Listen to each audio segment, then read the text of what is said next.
Hey, good morning again. It's good to be with you. Again, I'm Charlie, the lead pastor here, and this is, what's your name? Mark. Mark Powell Freeman, our executive pastor. Really, I had not forgotten your name. Don't look at me like that. Really glad you guys are here. We've been doing parables for the last few weeks. I think six weeks in a row. Did you do anything fun this weekend? Yeah, man. You did something that if you were preaching just you would tell the story because you're from DeQuan. Yeah. What did you do? What is the one thing that you did that'd be like? What'd you do? You didn't set me up to. I didn't. I just assumed you had. I just assumed you had something. Did you do bottle rocket? I almost shot skeet yesterday. You would what? Almost shot skeet. You almost shot like they were there and you. Skeet, okay. But I decided to just swim with the twins. Okay, gotcha. But, cool. Yeah, that would have been a good story. We did nothing. We did nothing yesterday. We're incredibly lame, but in all the best ways. So we've been doing this thing about parables, and what a parable is, we talked about this when we started several weeks ago, and we're going to be doing this for a few more weeks. And so what we decided to do, since we're kind of making this a longer series, is more than what we normally would, is kind of make sure that we're all on the same page about what it is we're learning, what we're doing, why we're doing this. Especially in a situation where things are just a lot more erratic than what they usually are. And so we talked about this. A parable, it's one of these things, it's like, it's one of these words in the Bible, and it's kind of come to just mean Jesus' story. But what is a parable really? And we kind of talked about kind of how it contrasts with a fable, which, a fable is like a story about the ant and the grasshopper and saving up food for winter and you like some moral story that isn't true to learn something. The difference with a parable is usually the story is really realistic. It's about something that you could imagine happening to people as opposed to ants and grasshoppers talking to each other as they're gathering food. And so Jesus is kind of telling these stories to kind of help us understand. So what is God like? What are you like? How do you relate to God? What are you supposed to do? And he kind of puts these in these manageable stories, but they're not always understandable. And we talked about that a little bit too. Like sometimes like they don't make any sense. Like you really have to explain them. But what do you like? I know you've just over the last few weeks just shown a lot of passion. What is it about the parables that you just like? I just love. Man, I love the way that Jesus is a master question asker. He masters these stories, the way that he tells them, and the way that he, to a specific audience, he draws this picture and is able to make points from it. It's just cool, man. I just love the way that Jesus. He's got these different, audiences that he's got a message he's trying to get to, and he has a way of going at it that is just genius. And the interesting thing for me is how, again, like the very first one that we talked about, we've been around for a couple thousand years now as Christians, and we're familiar with this story. But he goes out and one of the very first ones he tells is, it's a little bit like this guy. He was a farmer. He had some seed. He threw some on the rock, and of course it didn't do any, on the path and didn't do anything. Birds come and snatch it. He threw some in thorns. It kind of grew a little bit. He threw some in rocks. It didn't grow very much either, but he threw some in good soil, and it grew a lot. And that's it. Yeah. That's all that he said. And so many of them are just like that. It's a little bit like somebody who's trying to make unleavened bread, and you hide some yeast in there. That's what the kingdom of heaven is like.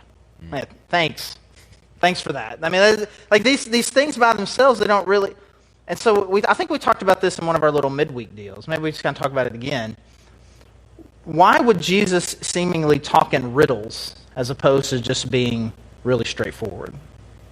Yeah, he's got something. That day that we talked about it, you shed some light on it. I always thought about it, again, just the genius way that Jesus is sharing things. There's a timing of when he's revealing himself. And there's some groups that he's, very straightforward. Some, the people who come ask later, it seems that he gives, explanation to that group. But the kind of code that's out there leaves the opportunity for somebody to walk away and say, I really don't care to get the explanation of that. He's trying to make us work a little bit. And I think that's some of the beauty of it is that I think one of the things that God really wants from us is pursuit. He wants us to pursue him, and he wants us to demonstrate faith, and he wants us to take these steps. And some of this it's difficult to understand. And I think one of the things about sometimes when we're reading or studying the scriptures, sometimes that it isn't as easy to understand as we want. We consider that like a bug when really it's a feature. It's something where God is trying to draw us in. And as I was thinking about maybe what I wanted us to kind of talk about today, I think one of these features that may feel like a bug or something that's kind of wrong with it is these really contrasting pictures I think we've gotten even just over the last 6 weeks about what God is like. So we have these six stories we've looked at, and each one of these 6 stories, God is represented by one of these characters. And so he's trying to communicate something about God through these stories. But then if we were, and in each individual week, like if you just come on one Sunday, you come up here, and one of us standing here, and you're like, da, da, da, da, and then this is what God is like, and you're like, oh, that was so great, I learned something cool about God. And if you're paying attention, though, no offense, if you're paying attention, and you come a few weeks in a row, you'll realize, oh, that's different. That's very different. So I've kind of got them all listed here. So the first one we talked about, the parable of the sower. He's out there. He's like a sower, like a farmer who's just throwing seed, really erratically. Right. He's got seed, and rather than putting it all in the place where he knows it's going to grow, he just throws it haphazardly everywhere, knowing some of it's going to get eaten by the birds. What does that tell us about God?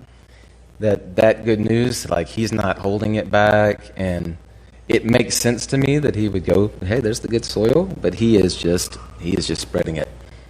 Yeah, he is to all hearers. Yeah, he is generously giving of himself to people that he knows won't receive it.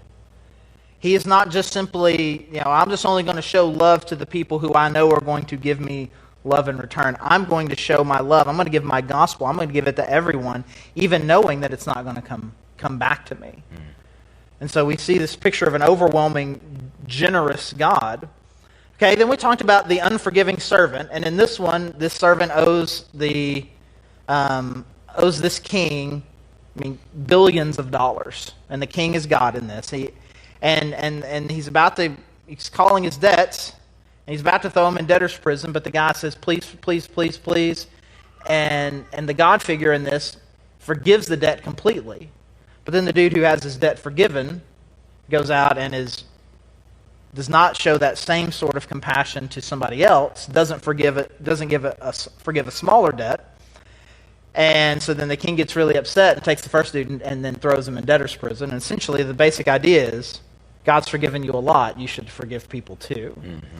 What do we learn about God? What do we learn about the God character from that story? First, just the cool picture that he is forgiving. Mm-hmm. And then the expectation that the one that's forgiven acts as one who has been forgiven.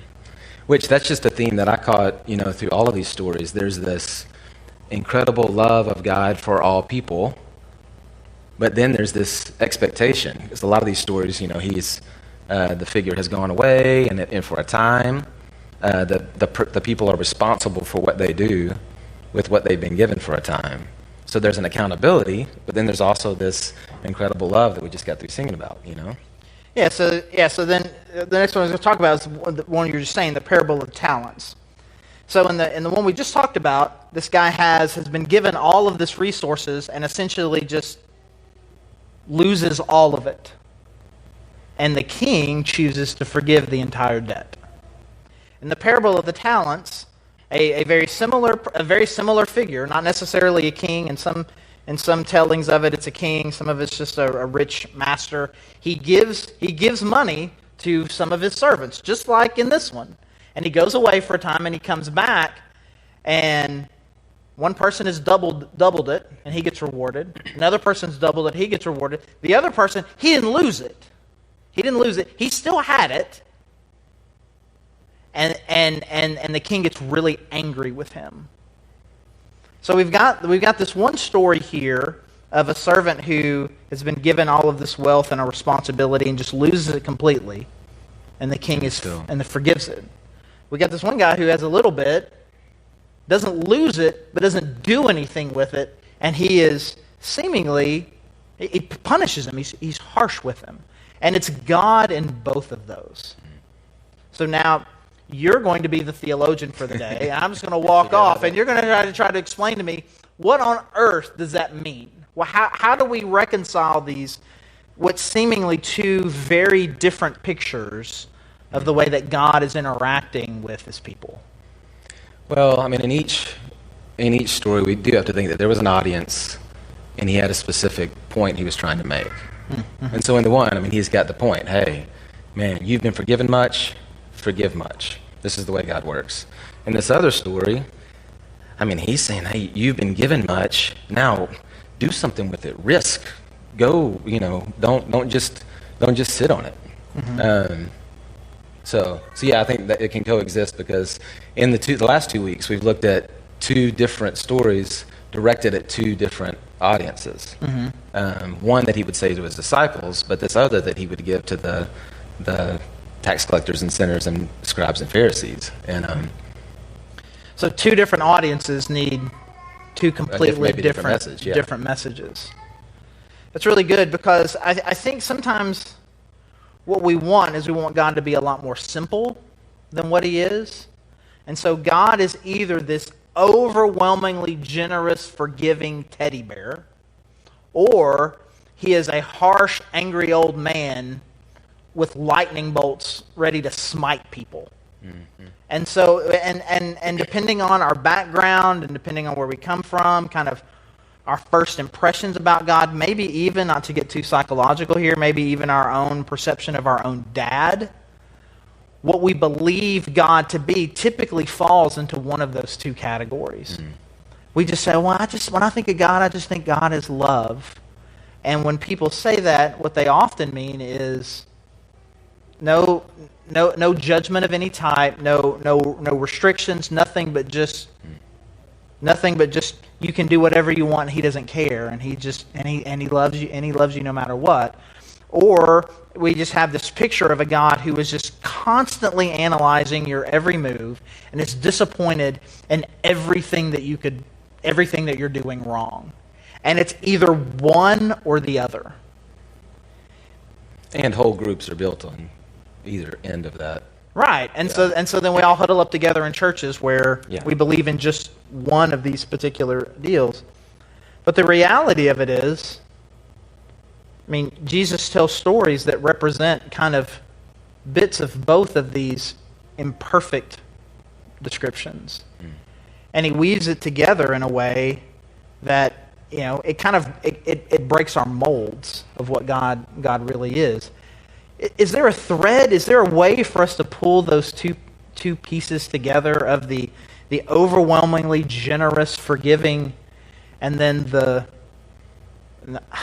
lack of a better word, kind of the harsh master who gives a very strict accountability for their people's lives? Is there a way to weave those two together, you think? And if you can figure that out, that would be awesome. Write that book. Write that book? No, I think it's the tension we feel here every Sunday, and in small groups and anything that we do is communicating clearly how big the love of God is and what it means that Jesus died for our sins, and all of that, and not but you do something, and he expects that we go on with him, and sin was a big deal.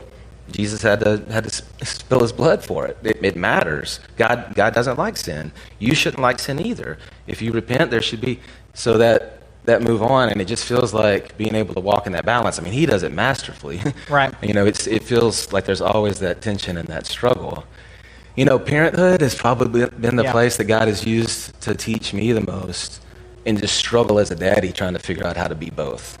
How to love big, and at the same time to have expectations and challenge and encourage and try to move on to not just exist, but to be something, Right. And to do things right and to treat people right, and those two things, I feel like I mess up every day. Like I don't know how to do that well. Yeah, I say this to dads a lot, especially new dads or dads that are struggling with parenting, is that typically dads will fall into one of those same two kind of deals. Like if you go into like a house, like the dad is usually the strict one or the fun one. And so the strict one in that situation is to say that mom's been with the kids all day and they've been acting crazy, and then eventually this thing said is like, all right, well, you just wait till your dad gets home. And then dad gets home and mom tells the story, and dad just comes in with whatever amount of rage and justice, vengeance or whatever the dad comes in on the kids for making their mom crazy, right? And so he's the strict one. He's the one you don't mess with. You can take advantage of mom, but dad's going to come in with the judgment, right? Or the dad is the fun one. So mom is managing the kids well, making sure everybody's eating vegetables and cleaning their rooms and those kinds of things. And then dad gets home and it's like, oh, wow, vegetables, come on, Mom, it's fine. They can eat their candy first. It doesn't matter. We can stay up a little bit longer. And all of this, very precise, excellent parenting that has been going on for a season of time is completely undone by the nice one, the fun one, right? And my encouragement to guys has always been to kind of bring both of those things together. Is it possible to be the strict one and the fun one? Which is kind of what you're talking about, which again is what this picture is, which why I think that fatherhood really is like one of the primary images that God has given to try to describe himself. He is like a father, and you can't do it. I can't do it. I can't hold those two things in tension very well, but obviously God does. But I understand it enough. It's not like my kids... I guess I probably do confuse my kids sometimes. I don't mean to, but by and large, I probably don't. I think they know both things to be true. That there is nothing that I could do that would separate me from the love of my dad, who would sacrifice everything for me. And don't mess with him. Mm-hmm. Right? It's not confusing. It's not confusing when you think about it with a dad or a boss that you really enjoy. But somehow we get a little bit weird about it with God. Like, we can't imagine that God is like, he has given you everything. He sacrificed his son for you. He has given you life. He loves you, and there's nothing that you can do that could tear you away from the love of God that you have in Jesus Christ, Romans 8. You have a legitimate responsibility to live life a certain way, and God has expectations of you. They're both true. Is there any piece of advice you would give, like say, to just us in general, of how to apply that? How do we apply that idea? How can we hold those things together? I think personally, feeling like when I wake up in the morning that there is a God that I'm responsible to, that I love, and if I fully embrace what he's done in me, and then there's a compulsion that comes from that. If we sink deep into how much he loves us, there is an automatic kind of desire to please, a desire to take that and share it with somebody else. There's something that happens in us if we just think deeply about it. But I don't know. I think we don't think deeply enough. I know I say that a lot, but we just kind of talk about it and then we roll on. And because we're not marinating on, the love of God and what he does expect of us, then we just get caught up and so busy with life that we miss it. I think that's really good. Basically, I think a lot of us kind of grew up in a place, or maybe still just kind of believe as we think about God, that my primary response to God is to be afraid of him. And the more I think about how big and scary and how serious the judgment of God is or can be, the more I recognize I need to worship and follow and love this God. I think what you're saying is kind of the opposite, which is the more I think and drink and just kind of take in this idea of the overwhelming love of God that he shows by giving us life, by giving us his son Jesus, by offering us forgiveness, the more and more I think about that love, the more I will respect him and want to follow him. Mm-hmm.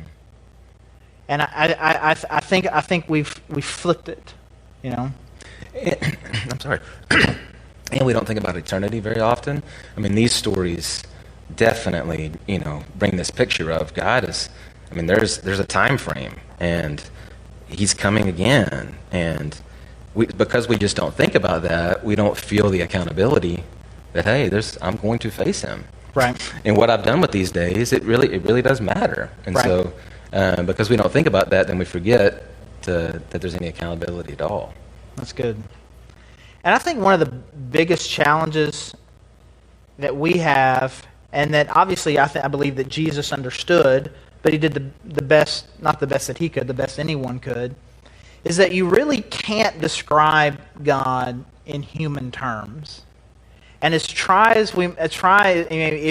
Jesus can't fully accomplish it, then it really can't be. But I think we have this image in our head that God is the perfect human. I mean, obviously that's what Jesus was, but even in Jesus being the perfect human, he had a divine nature and was God and had qualities that we don't have. But I think again, it's like the old man with the beard on the cloud. It's like the best things of all my grandpas. Morgan Freeman. Morgan Freeman? Always. This is what you just described, I was right? just about to make a really good point, and then you said Morgan Freeman. Yeah, I mean, so in movies like that, we say something for people older than us, with George Burns, even, right? It's what's even older, right? We have these pictures, and it's like this, the kindest old man, or this ideal wise person, and it's like, or I think about me, it's like if I were the best me that I could be, that's what God is like. But it's just not, and that's why some of these stories are just ridiculous. A farmer just throwing seed, wasting seed is dumb. A king that would lend out $10 billion, much less forgive that debt. A dad who would give his son his inheritance, basically let his son say, "I wish you were dead, give me money." Like, no dad would do that. These pictures, they don't make sense. Like, I can't imagine even the best person I know doing that, because God doesn't operate and think like a person. He is bigger and greater, and I think that's one of the things, in addition to kind of helping us understand this tension between the unconditional love of God and the accountability from God. I think what Jesus is also trying to do is just shatter our incomplete pictures of God. We've put God in a box. So you think, at the point in which you think, I understand what God is like, this is what God is, this is what God does, this is how God works, this is how he operates in my life. I mean, you'll eventually either read something or you'll experience something in your life that's going to blow up that box. There isn't a box that God fits in. But the thing that I think that we draw so much safety and comfort from the box. I know what God's like. At the point in which I feel like that God's incomprehensible. Well, now God's not something that I understand. And if God's not someone I can understand, then God's not someone I can control. And Jesus is just constantly expanding our picture and our understanding of how amazing and how great God is. And I think that's the thing that I've enjoyed about this, and will continue to over the next few weeks as we continue through the parables. And so I just encourage you, whether you're at home or you're here, to just spend some time just kind of reflecting on the greatness and awesomeness of God. And if you've put God in one of these boxes where God is only this cuddly teddy bear, or God is only this strict, angry disciplinarian, to allow God to help you kind of put both of those things together. And then maybe just spend some time just meditating and reflecting and praying and just thinking about, what are the boxes that I've put around God? Where is it that I've just made God a little too small? Because we've faced some big challenges over the last few months. We are facing big challenges now, and will for a while, it would seem. And there is no small God that is going to be able to carry us through. So let's just ask God now just to deepen our understanding of how big and awesome he is. Let me pray.